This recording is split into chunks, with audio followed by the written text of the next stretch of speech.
जय माता दी। आज मैं दुर्गा सप्तशती के 30वें अध्याय महिषासुर वध की कथा बताऊंगी।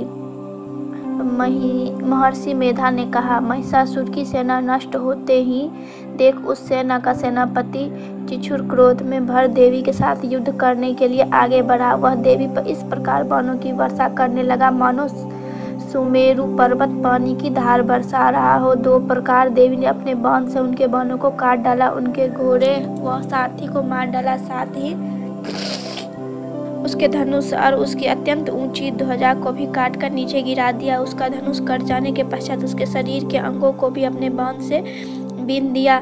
मनुष्य, घोड़े और हाथी सारथी नष्ट हो जाने पर वह असुर ढाल और तलवार लेकर देवी की तरफ आया। उसने अपने तीक्ष्ण धार वाली तलवार को देवी के सिर के मस्तक पर प्रहार किया और बड़े वेग से देवी की बाईं भुजा पर वार किया, किंतु देवी की बाईं भुजा को छूते ही उसके दैत्य का तलवार टूट 2 टुकड़े हो गए।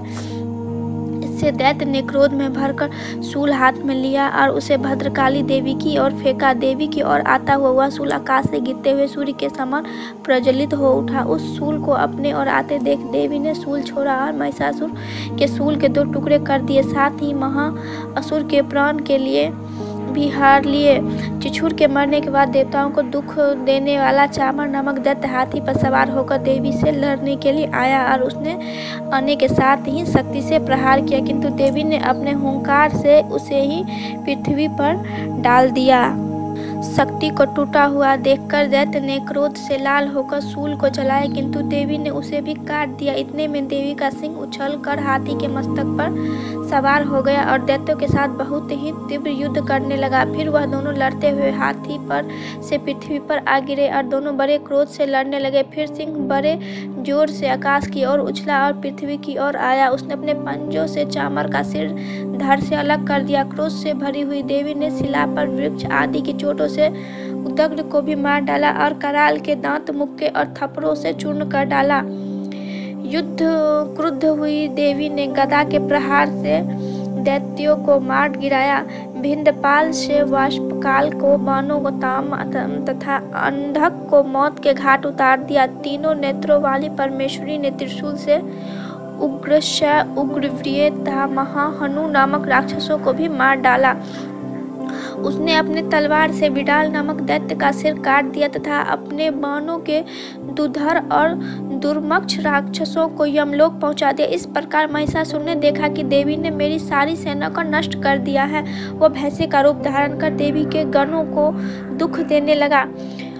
उन गणों में कितने को उन्होंने मुख से प्रहार किया, कितने को खूर से, कितने को पूंछ से, कितने को सींग से, कितने को दौड़ के वेग से, अनेक को सिंहनाद से, कितने को चामर देकर, कितने को श्वास वायु में झोंककर पृथ्वी पर गिरा दिया। दैत्य के इस प्रकार करते देख देवी ने क्रोध से भर गई और वह पृथ्वी को खुरेदने लगी। इस सिंहों से पर्वत को उखाड़ कर धरती पर फेंकने लगी।